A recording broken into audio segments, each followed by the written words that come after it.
Orang itu nganti cari kesenangan dengan maksiat karena tidak nyaman dengan taat. Sehingga kiai-kiai alim termasuk Bali Maksum, Mbah Mun, bapak saya semuanya itu seneng guyon. Supaya orang itu nyaman dengan kiai, nyaman dengan taat. Sehingga nggak perlu seneng dengan yang maksiat. Tapi sekarang banyak orang membawa Islam itu dengan keras. Saya masih ingat wasiatnya bapak, hak kena ngaji guyon ae, wong bingung mikir utang katanya gitu ya, gitu. Dan Bali Maksum itu masyhur seneng guyon. Bapak saya itu pernah ngajak saya mau ke pondok, santri-santri pas guyon itu kembali, gak sidojong santri lagi guyon. Kayak nopo pak, guyon itu barang mewah, santri itu kadang telat wesel radhi duwe, iso guyon itu luar biasa, makanya jangan diganggu gitu. Meskipun resikonya keterusan guyon double kayak tadi.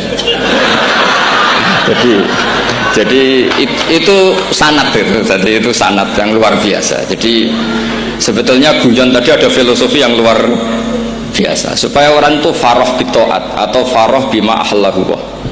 Sehingga ada ayat qul bi fadlillah wa bi rahmati fa bidzalika falyafrahu. Sehingga orang itu tidak perlu seneng lewat maksiat, hura-hura lewat maksiat. Kita cium tangannya Mbah Maksum sudah senang, cium tangannya Mbah Ali senang. Itu santri kalau ketemu Mbah Hamid nyium tangan itu lebih senang ketimbang nyium tangan artis.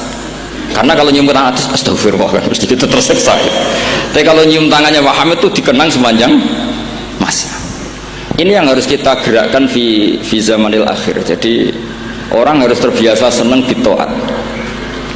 Saya itu kalau sudah belajar tafsir misalnya, karena itu sesuatu yang saya tekuni. Saya belajar tafsir tidak lazim ya, tidak pakai kitab tafsir terus, tidak, seringnya pakai fikih. Ya karena saya punya guru Mbah Maimun adalah putra Ki Zubair Al-Faqih. Saya punya guru bapak saya sendiri, punya guru-guru wali. Jadi saya ini punya jalur ulama, punya jalur wali. Sehingga kemungkinannya saya itu kalau nggak ulama ya wali, atau gaduh-gaduh nggak jelas itu karena saking banyaknya itu. Dalam ilmu yang diajarkan Mbah Mun, diajarkan tentu beliau punya sanad ke Said Alawi sampai Rasulullah, atau lewat Mbah Karim, Mbah Hashim juga sampai Rasulullah. Yang jelas gak lewat duta besar karena ini mengkotek itu bahaya kalau sanad lewat apa duta besar. Sanadnya begini, ada riwayat yang ditulis kitab Ihya, juga ditulis kitab Khilyatul Aulia, itu memang yang menopang perilaku duta besar tadi. Inna min khiyari umati qauman yadhakuna jahron min saati rahmatillah. Itu dalam kitab Khilyatul Aulia redaksinya malah inna min khiyari umati fi ma nabba'ani al malaul a'la. Qauman yadhakuna jahron min saati rahmatillah. Jadi termasuk umat-umatku yang pilihan adalah itu komunitas kaum yang kalau guyu itu buanter-banter itu. Sehingga saya khawatir duta besar tadi ngakak-ngakak gitu apa bagian dari kewaliannya ya gitu. Karena disebut khiyarul ummah, umat pilihan. Meskipun kayaknya enggak juga, tapi ini cerita saja. Jadi inna min khiyari ummati fi man nabba'ani al-malul a'la qauman yadhakuna jahran min saati rahmatillah. Lalu saya mikir kenapa itu jadi khiyarul ummah. Bali itu masyhur seneng guyon. Mbah Mun ya masyhur seneng guyon. Bapak saya seneng guyon. Saya dulu itu iskal, ada kaji itu terkenal agak punya will itu, ya agak maksiat agak ceritanya. Ini agak katut juta besar tadi, makanya saya ngomong perempuan. Kaji itu agak ada gosip suka will. Ketika Mbah Mun ketemu bapak saya itu bilang begini, "Lho Nur, bapak saya namanya Rosalim, apa iku ayu kok nganti kaji ku senang?" "Lho ayu, Bah." Bakasannya tentang ayu. Saya dulu iskal kenapa Ki bakas wong ayu gitu. Tapi setelah saya tambah alim, tambah tahu itu sama harus ikrar, memang tambah alim, paham itu artinya tambah alim. Akhirnya Mbah Mun cerita gini, nah aku kefikian malah jadi qadzaf. Jadi qadzaf misalnya gini, Anda terlalu Islam serius, pasti komentarnya gini, kaji kok demenan, kaji kok katut wedoan. Serius tapi akhirnya menabrak satu aturan yang dilarang Allah SWT. Itu kalau kamu menuduh zina jadi qadzaf, kalau kamu bilang kaji kok katut wedok jadi suudzon. Maka bahasan yang netral adalah lo ayu no kok nganti katut ya. Ayu Bah, iya ya wajar wong mesti katut wong ayu gitu. Itu filosofi. Jadi di balik guyon itu ada trik untuk menghindari ke fikih atau ke ketentuan fikih yang salah. Yaitu kalau kamu kejebak ekstrim, kaji kok seneng wong ayu, kaji kok demenan, maka berarti Anda qadzaf. Qadzaf itu menuduh orang lain yang nggak jelas apa buktinya. Maka guyon ini satu-satunya cara menghindari kesalahan yang lebih fatal. Sehingga di sini dibutuhkan kemampuan seni mengelola agama supaya agama ini tetap ceria. Saya berkali-kali cerita kalau ngaji, Imam Syafi'i itu kalau ditanya, diberitahu orang yang nyium tangan jenengan, yang di depan jenengan itu hormat, itu di luar ngerasani jenengan, bully jenengan. Jawabnya Imam Syafi'i itu tertawa-tawa, baguslah, berarti saya wibawa, di depan saya buktinya tidak berani, kata. Jadi enteng saja, dijawab enteng saja, baguslah, berarti saya wibawa, nyatanya di depan saya tidak berani. Tapi banyak orang membenci jenengan karena fikih jenengan. Jawabnya Imam Syafi'i seneng lagi, baguslah, nggak seneng saya pasti nggak pernah ngutang saya. Coba kalau kamu seneng juta besar itu pasti minta tolong, mau masuk apa saja lah. Tapi kalau benci Pak juta besar pasti malu kan minta tolong. Untung mana kamu dibenci orang sama disenangi orang. Karena kalau dibenci orang yang membenci itu pasti tidak utang kamu, tidak ngerepoti kamu, tidak senang. Jadi Imam Syafi'i itu ngadepi dunia itu enteng saja, diberitahu itu orang itu nggak suka kamu gini-gini, ya bagus lah. Sehingga beliau ngendikan terkenal sekali, waman asaa ilaika faqad atlaqaka, orang yang berbuat buruk sama kamu berarti membebaskan kamu, karena orang ini pasti nggak akan ngerepoti kamu. Jadi ulama-ulama dulu ciri khasnya adalah ar-ridho anillah, melihat apa saja itu sudah ridho, dan ridho itu ekspresi paling gampang ya ceria, seneng.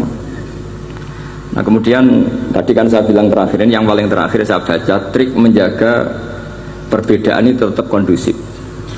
Saya neliti kitab Bali Maksum sampai khatam, termasuk kitab yang saya letakkan di kamar khusus itu, diantaranya ada kitabnya Bali Maksum, Nadoman Solam Taufiknya Mbah Hamid yang karangan orang-orang Indonesia. Tentu terbanyak ya kitabnya Mbah Mun, Mbah Zubair. Bahkan saya masih punya catatan tangan tulisannya Basim Asyari, karena beliau pernah nyurati buyut saya ketika khatam Sahih Muslim yang keluarga Kudus. Terus banyaklah saya punya, termasuk saya punya tulisan tangannya Kiai Fakih Mas Gumambang, gurunya Mbah Zubair. Saya memang dokumenter kitab, sehingga saya maaf sekali kalau pidato umum itu memang saya tidak keahlian saya. Karena itu harus dobes, itu tidak keahlian ulama, dobes itu tidak keahlian ulama. Ini saya baca singkat, tapi semoga ini barokah, karena ini kholnya Bali Maksum. Semua mubalek tadi pakai catatannya sendiri, jadi itu ngekholi dirinya sendiri. Ini saya pakai orisinal kitabnya Bali Maksum, jadi saya mungkin penceramah terbaik karena sesuai konteksnya itu. Nah ini enggak, ini kholnya Bali Maksum, cerita syairnya sendiri tentang rokok lagi, bolot lagi. Ya semoga diampuni oleh Allah Subhanahu wa Ta'ala. Ini ngendikane beliau tentang meminimalkan konflik. Ini saya baca di bab Al-Mithalul Awal. Jawazu hibati thawabil qiraah wa shadaqah lil mayyit wa usuli thawabil qiraah wa a'malil birril mayyit. Kita berkeyakinan bahwa yasinan, tahlilan itu sampai ke mayit. Itu boleh kita hadiahkan dan sampai ke mayit. Kata Bali Maksum, wa huwa min masailil furu' al khilafiyah. Fala yajuzu bi sya'nihi itharatul fitan wal jidal wal ingkar. Alal qail wal amili bihi wala alal mukhalif. Ini dari awal masalah khilafiyah, sehingga gak perlu jadi konflik yang berkelanjutan, baik kita menuntut yang melakukan itu atau menuntut yang menentang itu, karena dari awal ini masalah furu'iyah, sing nglakoni nggih monggo, sing nentang nggih napa monggo. Selama ini kan kita yang melakukan memaksa orang lain menerima, yang menentang memaksa orang lain menghentikan. Ini tidak fair, kata Bali. Kata beliau itu gak fair. Wala yang bagi ayaqa bainahuma ma la yang bagi wuquhu bainal akhwaini muslimaini. Kata beliau, wala in kana lil mani'i mustanadun fa inna li ghairihi mustanadan kadzalik. Kalau yang melarang tahlilan, melarang yasinan dikirimkan ke mayit itu punya mustanad, punya sanad, yang bagi yang membolehkan juga punya sanad. Kalau ada kiai yang kalau pidato nangis itu sanadnya banyak dan benar, tapi yang uraan kayak Pak Duta Besar juga banyak. Semuanya ada sanad. Jadi kata beliau sederhana saja, kalau al-mani'un, orang yang menolak itu punya sanad, kita yang membolehkan juga punya sanad. Tapi kata beliau dengan enteng, dengan ceria, ini masalah furu'iyah, nggak perlu jadi itsaratul fitan wal jidal wal khisam. Kata beliau nggak perlu jadi perdebatan. Makanya pesan saya sama santri-santri kerap ya, sebetulnya masalah kita ini tercerabut dari ilmu. Coba dari awal Anda katakan yang tidak kunut itu Abu Hanifah, yang kunut itu Imam Syafi'i, maka melihat orang tidak kunut itu keren karena Al-Hanafi, pengikut mazhab Hanafi. Yang kunut juga keren karena pengikut mazhab Syafi'i. Tapi kita tidak, di zaman akhir kunut dan tidak kunut ini jadi politik identitas. Sehingga yang nggak kunut itu Muhammadiyah misalnya, yang kunut itu NU. Mana ada Basim Asy'ari sebagai mujaddid atau mujtahid yang mengharuskan kunut, atau Ahmad Dahlan yang melarang apa? Kunut. Wong dua beliau sama-sama pernah ngaji Syekh Khotib Minangkabau, pernah ngaji Mbah Mahfud ketika di Mekah. Jadi cobalah ilmu itu diperkuat sehingga kita mengatakan kunut adalah sunat menurut Imam Syafi'i, tidak sunat menurut mazhab Abu Hanifah. Sehingga enak sekali karena kita berdasar ilmu. Menyangkut sawabul kiroah atau sawabu amalil khairi, apakah sampai ke mayat apa enggak, ini kata beliau, kata Mbah Ali Maksum, beliau justru menukil Ibnu Taimiyah yang notabene sering dipakai dalil para orang-orang sana. Saya tidak tahu itu orang sana, itu Pak Duta itu yang tahu itu.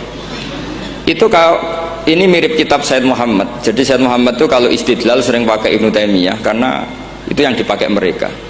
Tapi ternyata Ibnu Taimiyah, qala Ibnu Taimiyah innal mayyit yantafu bi qiraatil Qur'an kama yantafu bil ibadah al maliyah minas shadaqah wa nahwiha. Terus pokoknya fi kitabir ruh afdalu ma yuhda ilal mayyit as-shadaqah wal istighfar wa du'a lahu wal hajju anhu. Artinya gini, kita sekarang ini tidak pernah kayak Bali Maksum pakai dalil jawazu ihda lil mayyit itu berdasar Ibnu Taimiyah dan Ibnul Qayyim.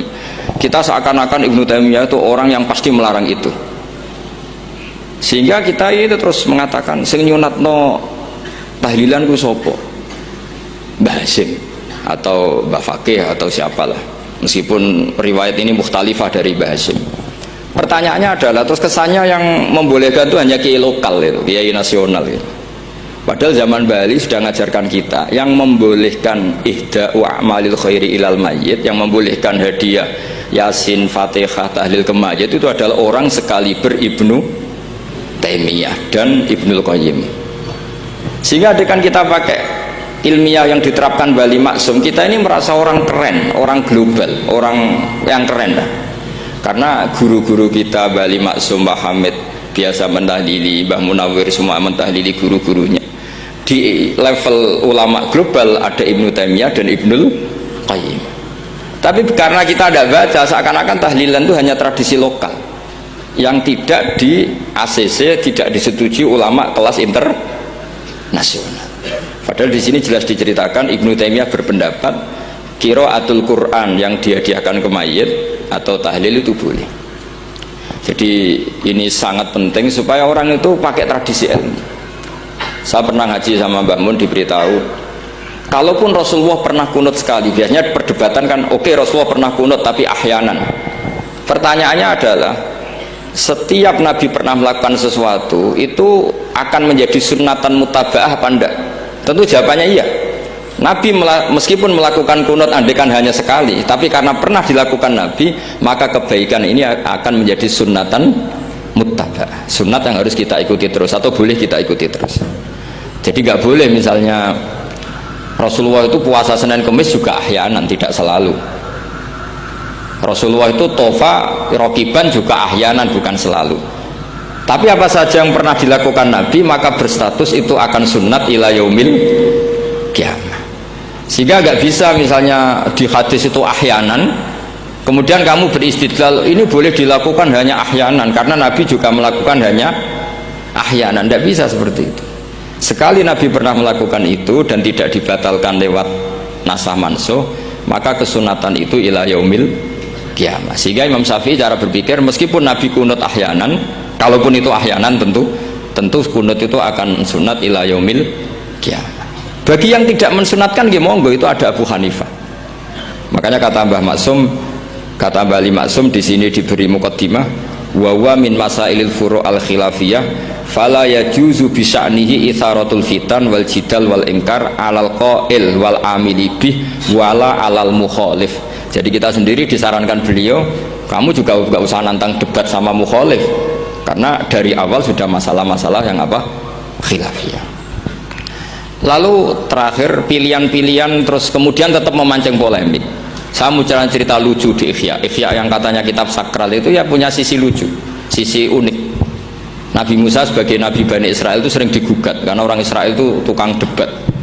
Terus Nabi Musa minta ijazah, ya Allah saya kasih ijazah seperti tadi beliau minta ijazah Mbah Mun tadi, minta ijazah yang supaya orang itu tidak bisa berkata buruk sama saya, semuanya muji saya. Jawabannya Allah itu unik, ya Musa hadza syai'un lam asna'hu li nafsi fa kaifa asna'uhu bika. Aku pangerannya sering disalahfahami, pemenang kue katanya. Jadi makanya kalau ada orang bully beda faham itu biasa. Kata Allah, hadza syai'un lam asna'hu li nafsi, itu sesuatu yang saya tidak melakukan untuk diri saya sendiri. Kata Allah, saya ini Tuhan, yang mengatakan saya punya anak ya banyak, yang anggap saya bakhil ya banyak, yang salah faham dengan saya banyak, padahal saya ini Tuhan. Kalau saya mau tak bungkam semua itu orang, itu saja tidak saya lakukan. Apa menaiki terima Nabi. Makanya ini semoga ini saya gojlok Pak Duta Besar jadi pahala beliau, karena diantara pahala itu disebabkan digojlok orang. Jadi kalau beliau tadi gojlok saya, sekarang tak balas, kayaknya pasti menang saya karena beliau sudah tidak bisa ke panggung lagi. Yang jelas saya kagum, ya saya puji betul Gus Sofur ketika dari awal memberi gelar Ad-Dobosi tadi ternyata betul. Tapi saya pastikan itu ada sanadnya, yaitu inna min khiyari ummati fima nabba'ani al-malul a'la qauman yadhakuna jarron min saati rahmatillah. Jadi diantara umat Allah yang pilihan adalah umatku yang kalau umatnya Rasulullah tentu yang kalau terbanter-banter karena min saati rahmatillah. Saya bayangkan kalau saya di rumah dikasih makan gratis, dikasih minum gratis, kemudian di rumah itu saya merengut saja, itu kan kurang syukur. Wis ora bayar kok merengut gitu. Sama kita pakai buminya Allah, pakai airnya Allah, pakai oksigennya Allah, modal guyu orang gelemen merengut gitu. Itu kalau Allah tersinggung pasti Allah ngendikan falyatul probban siwa iwal yakhruj min tahti ardi wasama, istilahkan mencari Tuhan selain saya kata Allah dan keluarlah dari langit saya, dari bumi saya, daripada diusir pangeran wis ning donya ceria wae, guyu-guyu wae, sing penting aja dhewean apa guyu sing ngoten mawon. Assalamualaikum warahmatullahi wabarakatuh.